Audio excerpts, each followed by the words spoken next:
A Xunta pide ao Goberno unha comisión bilateral onde poder negociar a transferencia da AP9. O punto en discusión é o financiamento.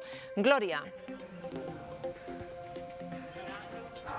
Si, efectivamente, unha xuntanza na que o Goberno galego e o central poidan negociar os límites que fixa a lei, xa que na comisión mixta non se pode abordar ese tipo de negociación. Esta solicitude chega despois dos encontros entre ambos executivos, o Executivo Autonómico e o central, logo de que o Congreso aprobase unha lei que entrou en vigor esta fin de semana e que non garante que o Goberno de Pedro Sánchez vai a facer ese traspaso da AP9 a Galicia co financiamento suficiente. Alfonso Rueda di que nestas condicións non se pode aceptar, xa que sería prexudicial pros galegos e pide para Galicia o mesmo trato que para outras comunidades.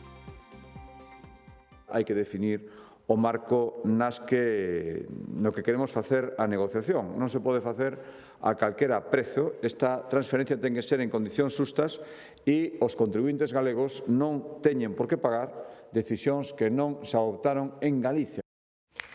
Outra transferencia pendente é a da xestión dos permisos de traballo pros estranxeiros. Alfonso Rueda confía en poder pechar o traspaso en setembro. Que no mes de setembro podamos chegar ao acordo xa definitivo, logo das últimas propostas, co Goberno central e que Galicia poida incrementar o seu autogoberno con esa competencia. As empresas van ter máis tempo, 6 días naturais, para comunicarlle á Seguridade Social a baixa dun traballador ou algún cambio nos seus datos. Duplícase o prazo actual, que era de 3 días. A medida atende a unha demanda dos traballadores de recursos humanos. Viñan advertindo que 3 días lles era moi pouco, sobre todo nas fins de semana ou festivos. A transformación do Hospital da Coruña dá hoxe un paso definitivo porque están autorizadas as obras para levantar o futuro edificio no que se atenderá aos doentes. Antes hai que acometer unha grande escavación para preparar a parcela e tamén demoler as estruturas antigas para poder liberar espazo. As obras iniciaránse o ano que ven. Tamén vai haber melloras no Hospital Universitario de Ourense, construíndose un novo acceso ao chou dende a Nacional 525. Quérese facilitar a entrada dos pacientes que veñen dos 70 concellos aos que dá servizo. Destinaránse 4,4 millóns de euros a esa obra. Os socialistas galegos desconfían da reforma da atención primaria que anunciou a Xunta, que o Sergas vai detallar no mes de setembro. O PSDG condiciona o seu apoio a que haxa un aumento notable do presuposto asistencial e ofrécense a facer propostas a través dun grupo de traballo. Construir un grupo de traballo inmediato para definir medidas inmediatas, que non se vayan a anunciar que se anuncian, sino que se poñan en marcha xa, que o sistema galego público de saúde necesita xa que se tomen, sí, con máis profesionais, tamén con mellores contratos e con novos diseños organizativos. Cada vez temos que facer máis trámites digitais coa administración e non todo o mundo ten a mesma habilidade. Por esa razón, o Goberno galego ofrece un novo servizo co que podemos pedirlle a un funcionario que presente por nós a documentación telemáticamente. Pedir cita co médico, descargar un bono ou mesmo avisar dun incendio. Cada vez son máis os trámites que podemos facer telematicamente, pero non todo o mundo se manexa igual con móviles e ordenadores. Sobre todo, os cidadáns de maior idade teñen dificultades para manexarse coas novas tecnoloxías. Para reducir a chamada fenda digital, a Xunta ofrece un novo servizo. Cando un cidadán teña que presentar documentación digitalmente, poderá pedirlle a un funcionario en oficina que realice os trámites en liña por el. O funcionario vai poder realizar xestións, presentación de solicitudes, asinar documentos, todo iso en nome desta persoa usando a súa identificación e sinatura electrónica. E garántese ademais a protección dos datos do solicitante. Isto non quere decir que o funcionario poida en ningún momento nin acceder ao contido da documentación que presenta esa persoa, nin siquiera comprobar a súa veracidade. O cidadán terá que dar en todo caso o seu consentimento expreso para que fagan a xestión por el. Tamén teremos a nosa disposición unha guía coa que resolver todo tipo de dúbidas medioambientais. Galicia impulsa 17 proxectos industriais estratégicos con máis de 1.500 millóns de investimento e 1.400 empregos directos en sectores como a automoción eléctrica, a enerxía, a biotecnoloxía e a defensa. Con todo, para chegar aquí as empresas tiveron que esquivar unha auténtica arañeira administrativa. A Xunta, consciente de que a falta dun manual único con criterios claros pode frear o investimento, vai cambiar as regras de xogo. Esta guía ven a resolver todo tipo de dúbidas que poida ter o promotor, calquera administración ou calquera persoa de a pé.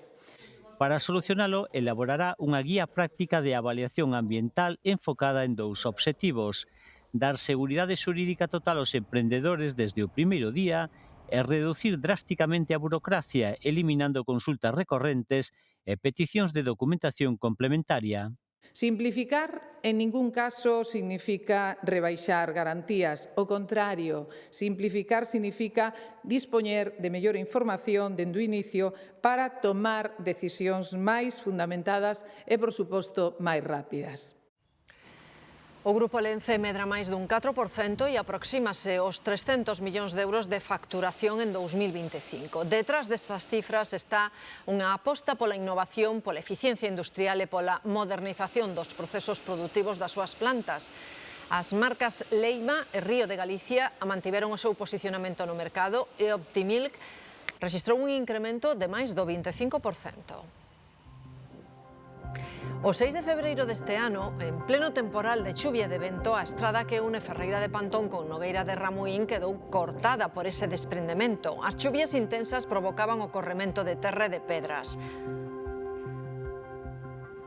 Xusto cando se van cumprir os 6 meses dese desprendemento, desa imaxe, xa podemos circular pola estrada. As máquinas seguen traballando, pero os coches xa poden circular por esta estrada provincial de Lugo que estivo cortada desde febreiro polo desprendemento de pedras de ata 30 toneladas. Desde o venres xa se pode transitar, inda que con cuidado, porque xa vedes que aínda están a realizar traballos. Despois de 6 meses, a veciñanza dos concellos de Ferreira de Pantón e Nogueira de Ramuín en Ourense volven estar comunicados. Sí que tiñan que cruzar a provincia de Ourense, ir ata Peares e Peares subir ata Ferreira.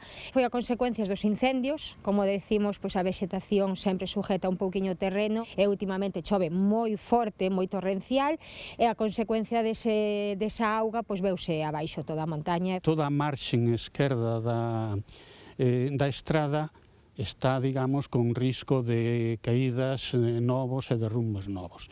Unha obra complicada en que se retiraron máis de 25.000 metros cúbicos de terra e para asegurar a ladeira tiveron que quitar peso ata os 75 metros de altura. Agora están botando un novo aglomerado. A mí pareceme ben e tamén me parece que xa era horas. Co tempo que levamos ca estrada está sin abrir. Moita xente, sobre todo para o catamarán. Claro, e arriba o mosteiro de Santo Estevo. Nestes días rematarán o traballo de limpeza e a obra que contou cun orzamento de 600.000 euros financiados pola Deputación de Lugo. E cada vez imos máis ás presas, tamén o volante. 6 de cada 10 condutores recoñecen que circulan a máis velocidade da que está permitida e eses excesos están detrás de moitos accidentes. Hoxe comeza unha campaña especial de vixilancia nas estradas máis perigosas. Un dos puntos sensibles en Galicia está na Nacional 550 entre Pontecesures e Valga. Demetrio. Sí, de feito, non respetar os límites de velocidade está detrás de moitos dos accidentes con víctimas mortais na nosa rede viaria. Un dato que debemos ter en conta. Se reduciramos tan solo 1 km por hora a velocidade media, evitaríamos 2.200 mortos na rede viaria en toda a Unión Europea nun ano. 2.200 mortos con tan só reducir 1 km por hora. Pola contra, se aumentamos en 10 km por hora esa media, aumentamos tamén a posibilidade de accidentes con víctimas mortais nun 220%. E se iso non foran poucos os argumentos, tamén temos o que respecta a sancións económicas. Entre 100 e 600 euros poden supoñer esas multas ou tamén as de penas de cárcere, porque rebasar en 60 km ao límite de velocidade en vías urbanas ou en 80 as interurbanas pode acarrearnos pena de prisión. A Asociación Lugo Monumental, que aglutina os comerciantes do casco histórico, vai impugnar a ordenanza de baixas emisións que aprobou o Concello. Cren que a normativa é demasiado ríxida. O Concello de Lugo aprobou a ordenanza de baixas emisións a semana pasada despois de incorporar 16 das 41 alegacións presentadas. A Asociación Lugo Monumental vai na impugnar porque cree que é unha normativa ríxida e que non se valoraron alternativas. Como pode ser a penalización por tramos horarios, é dicir, que dependendo do día e da hora que sexa, poda ou non se pode entrar. Por exemplo, hai cidades en Portugal, nos veciños portugueses, que teñen apertura ou peches de rúas, dependendo de se son días de mercado ou non. Falan tamén da necesidade de mellorar o transporte e o estacionamento público, de que as persoas con mobilidade reducida podan estacionar máis de 2 horas, ou de que as sancións poidan ter un 50% de reducción se se pagan en prazo. E logo non temos episodios de contaminación, isto non é Madrid, nin Barcelona, nin Bilbao, entón non temos a necesidade de ser tan restrictivos nunha ordenanza que realmente busca, supuestamente, a limpeza do aire. A única restricción que hai, xenérica para todos os vehículos, é por peso do vehículo. Por que esa restricción? Porque o solo que puseron rompe. Din que a ordenanza de baixas emisións non establece ningunha cifra de emisións concreta. Eso para as grandes capitais está ben, pero para aquí casi non se vai notar, non? Eu estou de acordo con que haxa peatonalización, pero todo con un orden. Hai que deixar un sitio para que pasen os coches e non estar levantando as calles cada pouco. Lugo Monumental impugnará a ordenanza en canto saia publicada no Boletín Oficial da provincia. Disparouse o prezo da luz, hoxe pagamos un 43% máis ca onte. E atención porque volve a haber grandes diferenzas en función das horas. Se teñen que poñer unha lavadora, este é un bon momento. Estamos na hora máis barata do día, en torno aos 80 euros por megavatio. O período máis caro é o que vai entre as 9 e as 10 da noite. Aí eviten poñer a lavadora ou os electrodomésticos. Aí o prezo dispárase ata os 213 euros. E a mellora da calidade parece estar detrás do aumento da compra de produtos de marca branca, sobre todo se falamos de alimentación. En Galicia, case a metade das familias recoñecen que prefiren iso, as marcas brancas. Nunca antes se venderan tantas marcas brancas. Nalgúns grandes supermercados, 8 de cada 10 produtos dos que pasan por caixa son de marcas de distribución. 6 de cada 10 euros dos que se gastan en alimentación van para mercar referencias de marca branca, sen marca recoñecida, vaya. Miramos el precio. Hay algunas marcas buenas que sí que están bien y competitivas, pero en otras sí que elegimos las marcas blancas. Por ejemplo, a veces leche, algún detergente, pero hay que mirar siempre. A mellora da calidade percibida das marcas brancas, que algunhas ofrecen tamén gamas premium, está detrás do aumento histórico das vendas, tamén o investimento en innovación e o aforro. No meu caso, collo as marcas blancas e collo de outras tamén, a ver se me entendes. Ser algo comida o bebida, non me cierro porque sea de una marca, de que non sea de marca que no sea de una marca consolidada o histórica. Lo compro que me gusta. En Galicia, 4 de cada 10 familias recoñecen que a hora de encher o carro da compra priorizan as marcas brancas fronte ás máis coñecidas. Créanse máis vivendas sociais en Vigo, construiránse case 1.500 pisos. Mar. Este que ven o ámbito de actuación uns 145.000 metros cadrados entre a avenida de Ramón Nieto e a Rúa Cantabria e outros viarios secundarios da zona de Lavadores. O informe ambiental estratégico xa está aprobado para este proxecto de interese autonómico que vai facer posible a construción de 1.454 vivendas, a maioría protegidas, con reservas para espacios libres e zonas verdes. Hai que engadirlle as 927 vivendas de promoción pública en marcha, impulsadas pola Xunta de Galicia, 309 en obra, principalmente en Navia. Santiago, Vigo, eu penso que están por debaixo da capacidade que poden ter. Eu non sei por que non hai voos directos desde Glasgow. Son 3 horas de viaje que me gustaría hacerlo desde Coruña, que vivo a 3 minutos del aeropuerto, pero la necesidad me lleva aquí a Oporto. Son persoas que viven aquí en Galicia, que se desplazan en autobús ao Porto porque ali a oferta de voos é máis ampla. Brais.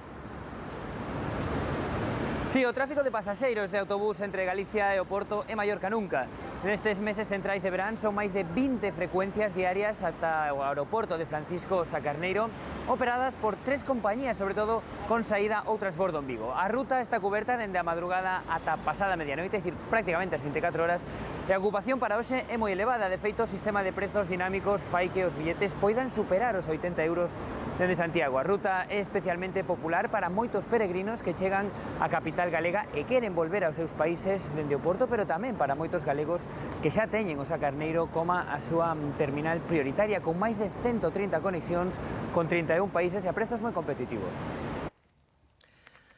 Estrea servizo de autobús urbano Poio para unir o interior das parroquias do concello nos días laborables, o que quere facilitar a vida, sobre todo dos maiores que non teñen coche. Susana. Son dúas liñas que circulan xa polo interior do concello enlazando as parroquias para que os veciños, especialmente os que viven sós, podan facer os seus recados. Estas zonas máis afastadas da estrada pola costa quedaban fora das liñas regulares de transporte público.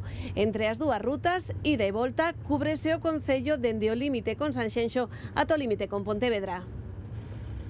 Ir ao centro de saúde ou achegarse ao concello facer algún trámite son dúas das actividades máis comuns que ata agora supuñan que moitos veciños de Poio dependesen do coche ou dun taxi. Accedes a zonas donde hasta ahora non había moito servicio ou casi ningún, comunícache tanto co ayuntamiento, onde podes facer arrensar papeles que necesites, como conectar coa vía principal, coa cual conectarías directamente con Pontevedra e demais sitio onde podas desplazarte. As dúas liñas de autobús, que en total cubren case 50 paradas, xa están en funcionamento. Son unha maravilla, porque hai xente que non pode, vai para o autobús. Eso é maravilloso para o pueblo e para todo, claro. Porque hai xente que non ten comida de coche e logo teñen que ir autobús. E non hai porque a veces...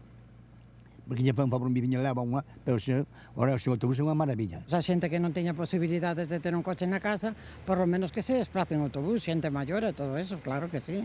Polo momento, o servizo que máis prestan é o de dar información ata que todo o mundo coñeza a oferta. Casi como se fora un taxi, vamos pouquiño a pouco, despacio, que miren o autobús, se xente pregunta, informámoslle dos horarios, de onde están as paradas máis ou menos e das conexións que poden ter cos outros autobuses. Con estas dúas rutas polo interior que chegan ata os límites con Sanxenxo e Pontevedra, o concello de Poio busca dar resposta aos veciños máis afastados da estrada da costa que non contaban con servizo de transporte público. Así quedará o edificio do Oceanográfico da Coruña despois das obras de rehabilitación integral. O proxecto está a cargo dun estudo de arquitectura coruñés e permitirá adaptar un edificio dos anos 70 ás necesidades a día de hoxe. Esas obras teñen que rematar nun prazo de 12 meses e permitirán, como digo, modernizar unhas instalacións fundamentais para a investigación mariña de Galicia, Laura.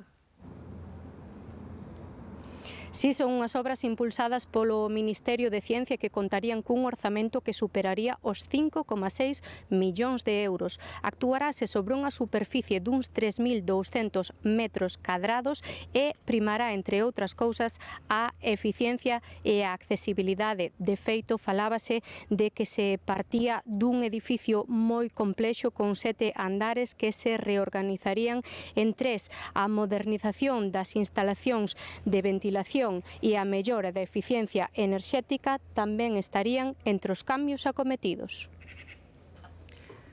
Rematan os traballos de sinalización do camiño do litoral. É unha gran senda con treitos alternativos pros que van en bici que permite percorrer os 1.300 kilómetros que ten a costa galega. A carón desta praia no concello de Soutomaior está un dos 79 cartéis dun camiño que atravesa 78 concellos. As etapas, os concellos, aquí tedes toda a información e aquí están a descarga das apps.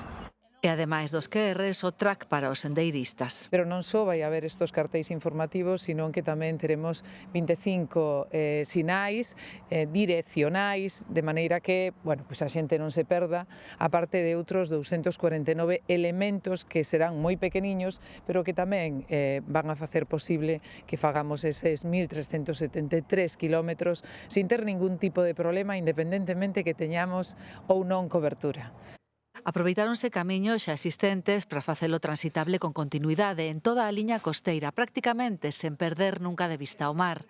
A conselleira deu as grazas aos concellos e tamén aos particulares que cederon terreos. Pois que cada vez máis estes formatos, non só de turismo, de ocio tamén para as persoas de aquí, pois teñen máis éxito. Que disfrutaremos do camiño en sí, que saúde dunha panorámica excepcional da gastronomía, pero tamén podemos disfrutar do patrimonio cultural. Unha opción que quere ser sostible e saudable ao tempo que achega unha nova perspectiva sobre Galicia. Tamén se moderniza a base aérea de Antela, no concello de Sandias. É unha infraestructura estratéxica na loita contra os incendios dentro da provincia de Pontevedra. Vaise habilitar unha nova... a provincia de Ourense, perdón. Vaise habilitar unha nova pista, mellorar os accesos e construir un novo edificio. Deste xeito, o aeródromo terá capacidade para que opere 6 avións de carga en terra. Investiránse máis de 4 millóns de euros na mellora das instalacións que teñen a día de hoxe máis de 30 anos. O incendio forestal de Palas de Rei permanece estabilizado despois de queimar 20 hectáreas na parroquia de Cuíña, na Serra do Careón. O alcalde de Palas apunta a intencionalidade do lume, di que cada ano se producen incendios de forma reiterada e na mesma zona. E se hai unha feira clásica no verán é a da artesanía na Coruña, que dende hai 42 anos reúne os mellores creadores manuais do noso país. Desta vez, ven repleta de pezas curiosas. Se visitamos a Feira de Artesanía de Coruña hai que ir con calma e os ollos ben abertos. Hai verdadeiras xoias de creación manual moi orixinais. Por exemplo, Reza Barlow, persa, con taller en Salamanca, fai caixiñas con tibias de dromedario. Pezas que contan historias das 1001 noites, escenas de caza e cunha técnica que bebe da tradición oriental. Esta técnica es pintar sobre el hueso de los camellos muertos, porque dedicó a lo que es el tema de los cuentos de la ruta de la seda, y los camellos fueron importantes durante 2000 años, que fue el medio del transporte de China hasta Europa. Se miramos para o máis noso, tamén atoparemos sorpresas, mesmo en referentes da música tradicional. Aproveitamos e traemos deseños así un pouco máis diferentes, exclusivos, un pouco para todos os gustos. Cousas que agora mesmo están tendo moito éxito, por exemplo, pandeireta de chapa reciclada. Isto é perfecto acompañante para cantos de taberna, sitios onde non queremos montar moito barullo, pero si queremos facer festa.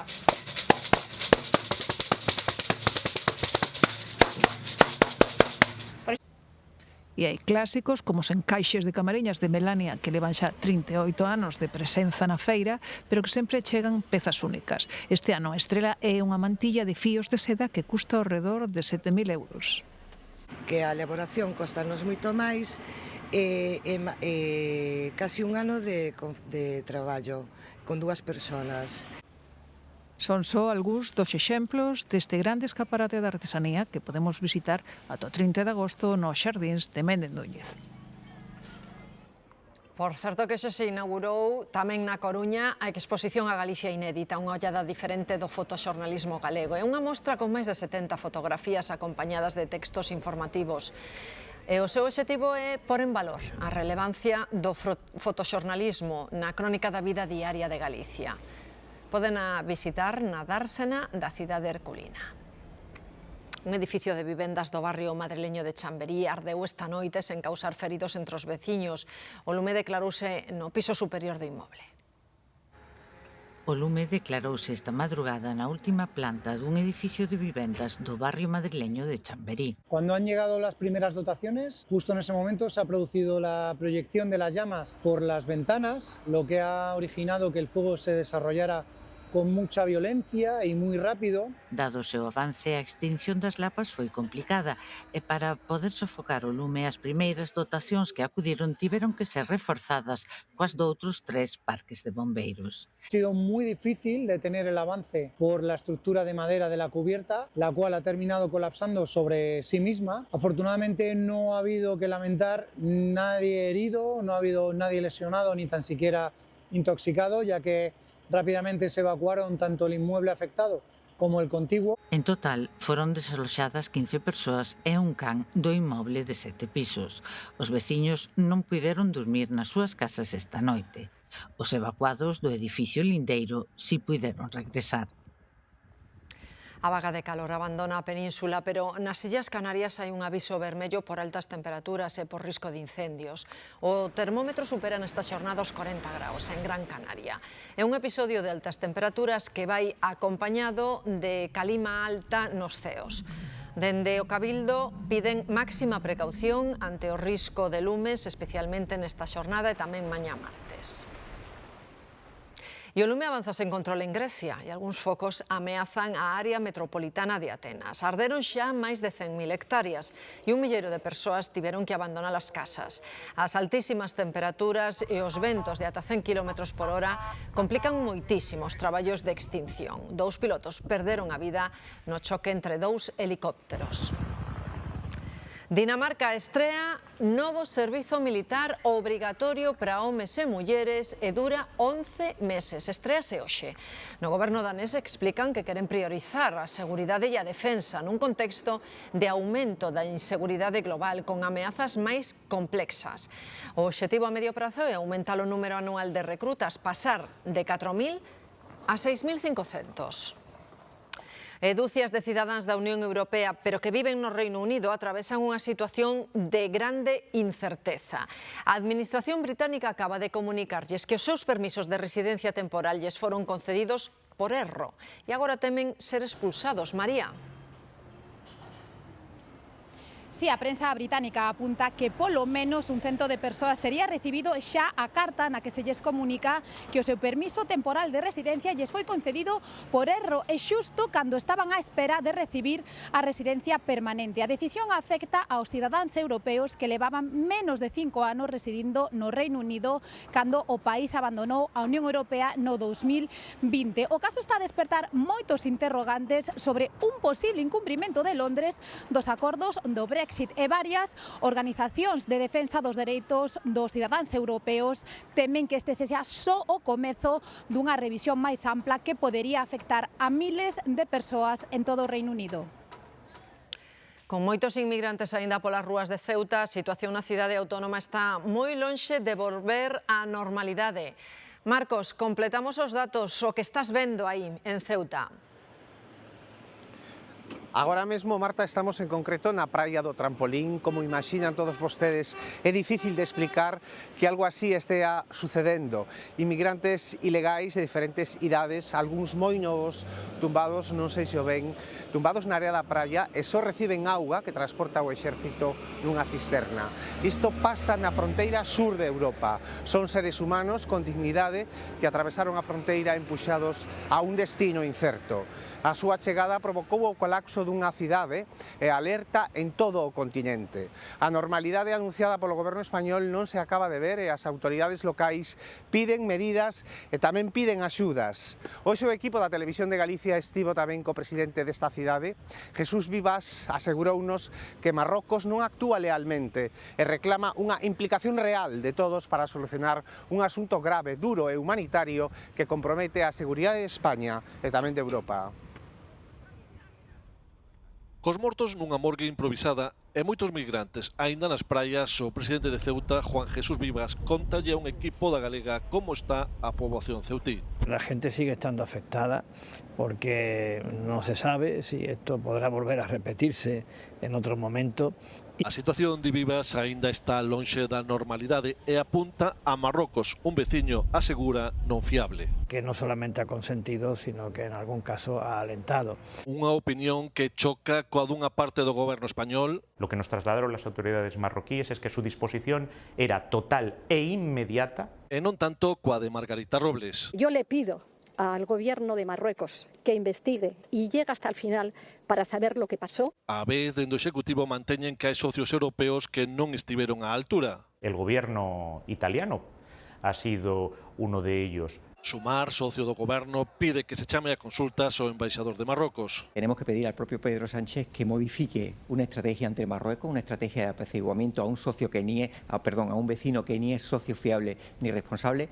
E dende o PP responsabilizan a Sánchez. Su irresponsabilidad y su frivolidad salen muy caras a nuestro país. Ir por libre en el mundo desarrollado, emprendiendo regularizaciones masivas y desprotegiendo las fronteras, han tenido este resultado. e lanzan unha ofensiva no Senado e no Congreso para exixir explicacións ao Executivo. Das fronteiras falaba a Comisión Europea nas últimas horas. Pide que se reforce a súa vixilancia. Ursula von der Leyen di que a chegada masiva de inmigrantes a Ceuta deixa claro que a Unión Europea debe facer máis para protexer as súas fronteiras exteriores. Mesmo recomenda que se instalen barreiras físicas onde sexa necesario. A presidenta da Comisión eloxou a actuación das autoridades españolas e marroquís na xestión desta crise, ao tempo que sinalou que non aceptarán a inmigración irregular como elemento de presión contra países membros. E a comunidade galega de Ceuta está formada por medio milleiro de persoas. Preocúpalles como se xestiona esta entrada masiva en España e tamén, Marcos, as relacións entre o noso Estado e o marroquí.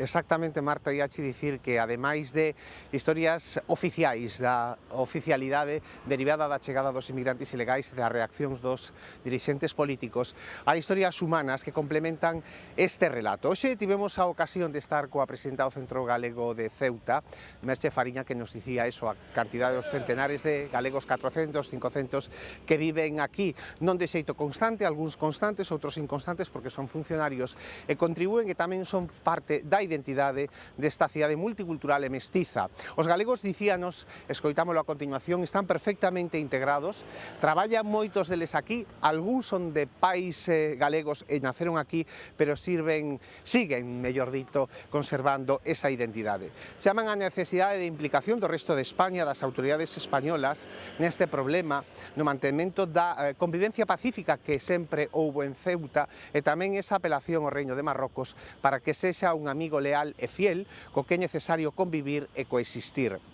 Moitos deles están desexando xa que chegue agosto, que xa chegou para ir a Galicia. É o caso da presidenta do Centro Galego, que esta chegada de inmigrantes irregulares provocou un retraso porque colapsou a cidade. Son historias bonitas, historias tamén que testemunhan a presenza de Galicia nesta cidade, cun cruceiro, por certo, e tamén historias de humanidade tan necesarias nestas crónicas tan duras destes días. Esto es un problema muy serio, muy serio. Nosotros porque, por suerte o por desgracia, nos ha tocado ser los porteros de Europa. Merche Fariña é a presidenta do Centro Galego de Ceuta e non ten dúbida a hora de poñerlle nome ao que se viviu na cidade autónoma estes días. Yo lo llamo invasión, porque toda persona que entre ilegalmente en un país, en el número que han entrado ellos, eso es una invasión. Son 60.000 personas en unha ciudad de 83.000 habitantes. Esta galega que leva toda a súa vida vivindo en Ceuta tampouco ten dúbidas á hora de valorar o papel das autoridades magrebís. Si el amable vecino no hubiera abierto las puertas y no se hubieran generado esas llamadas masivas por redes sociales diciendo que las puertas de la frontera estaban abiertas de par en par, pues a lo mejor no nos hubiéramos visto en esta situación. Merche Fariña dá por feito que as friccións fronteirizas van ser unha constante como en toda relación de vecindade. Por iso considera fundamental a xestión que se faga desta crise para poder afrontar o futuro da cidade sen medo. Miedo, no. Yo tengo preocupación. Preocupación por cuál va a ser el futuro de la ciudad, preocupación por cómo lo va a gestionar el gobierno, sea del color que sea. Marruecos es nuestro vecino, igual que lo es Portugal, igual que lo es Francia. Los vecinos estamos condenados a llevarnos bien y a entendernos. A situación de colapso repítese tamén nos portos de Tarifa e Alxeciras coa operación Paso do Estreito. Milleiros de coches chegan ao sur de España para cruzar a Marrocos en transbordador. A maioría son marroquís que viven en países como Francia ou Bélxica e van pasar as vacacións ao seu país de orixe. Esta fin de semana foi a máis crítica da operación. As negociacións entre os Estados Unidos e Irán volven tensarse. O presidente Trump di que hoxe mesmo se van retomar, pero Irán négao. Argemino. O presidente de Estados Unidos, Donald Trump, declarou que xa ten, segundo as súas palabras, o perímetro dun acordo con Irán para reabrir o Estreito de Hormuz e tamén que detivo un ataque que tiña planeado, unhas declaracións que poderían explicar a caída do prezo do petróleo. Os iranianos, con todo, negaron unha vez máis a existencia de negociacións con Washington. Engadiron que só falan con Omán para determinar o control do estreito e que están preparados para responder ante calquera eventualidade. A guerra de Irán entrou así no seu sexto mes. Filipe VI xa se prepara para a Copa do Rei de Vela. Hoxe navegou co resto de tripulación do Hispania, a embarcación na que compite. A familia real chegou a semana pasada a Mallorca para iniciar a etapa estival.